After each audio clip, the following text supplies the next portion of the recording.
Bay's Event Center has an impressive pedigree. It's the last in a long line of planning humiliations. 2 covered malls, a gambling casino, and the waterfront. Victoriaville was modeled after Mall Saint-Roch in Quebec. It would be a covered mall planned to revitalize the city's south core. It was a bad idea and it was badly executed. A magnet for despair and crime, Mall Saint-Roch has been demolished long ago.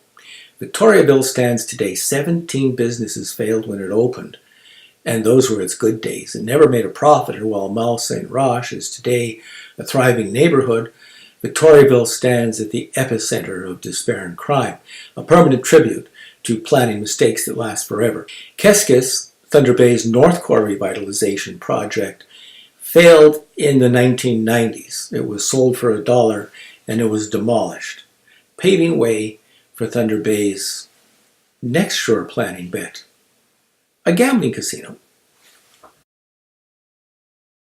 The Thunder Bay Casino was delivered on the heels of a public relations campaign that one commentator branded 50 Shades of Hucksterism.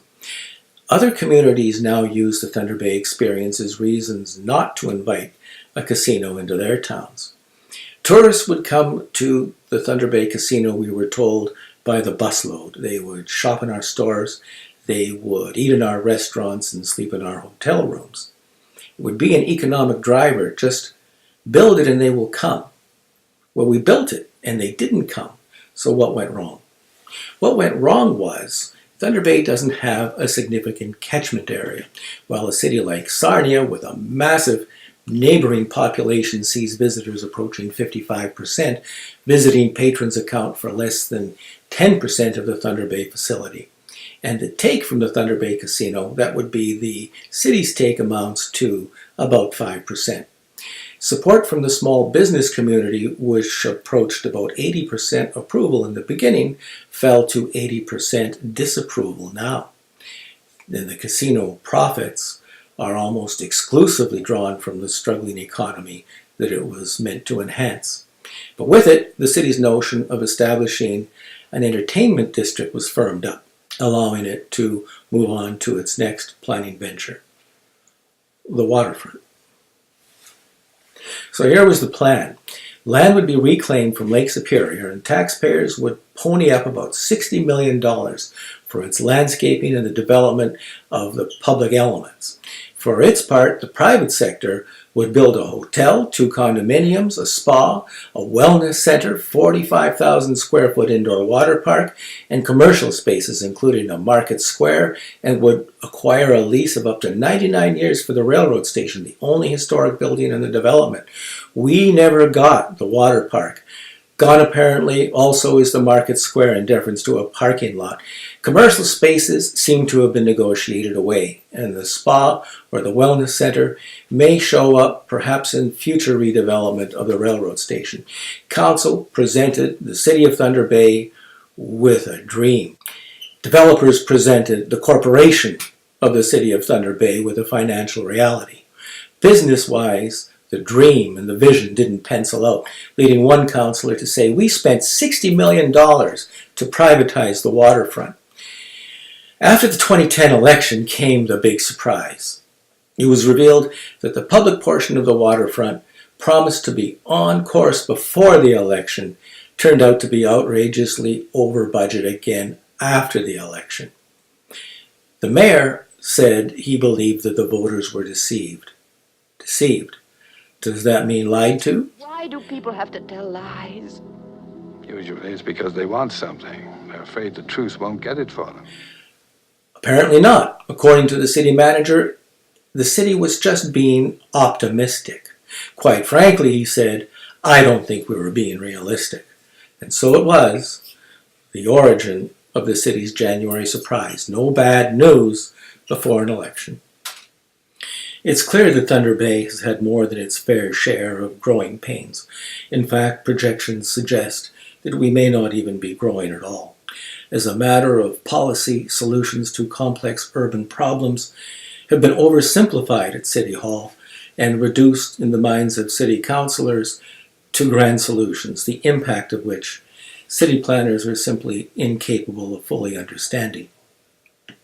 We are familiar with the cliched definition of insanity, often applied to politics, doing the same thing over and over again and expecting different results. Considering the landscape at City Council, we may very well be insane.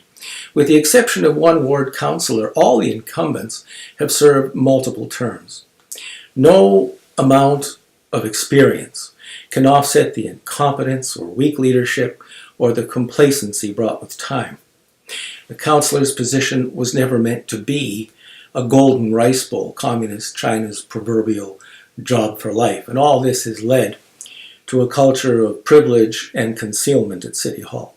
Consider the final insult of the event center fiasco, the city's formal application for funding delayed until after the election with this comment to the press.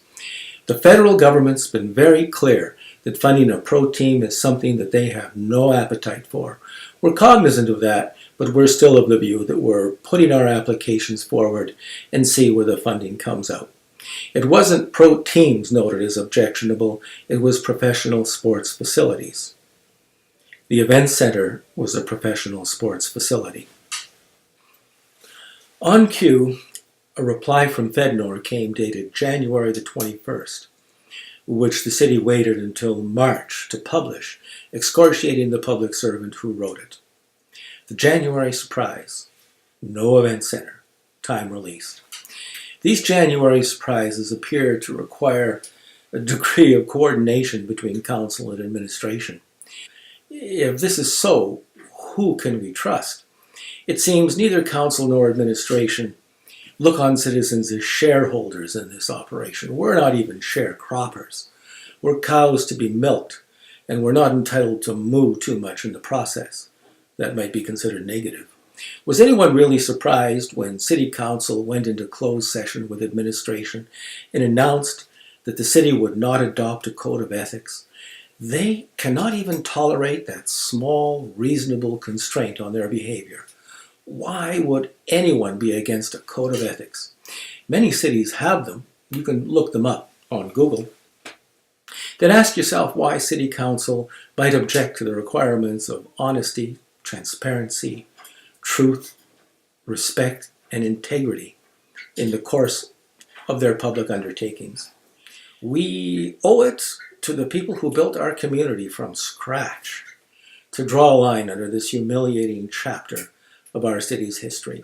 Let's do what our founders did, what our City Council has proved time and time again that they cannot do: match ambition to reality. Thanks for watching. Please vote.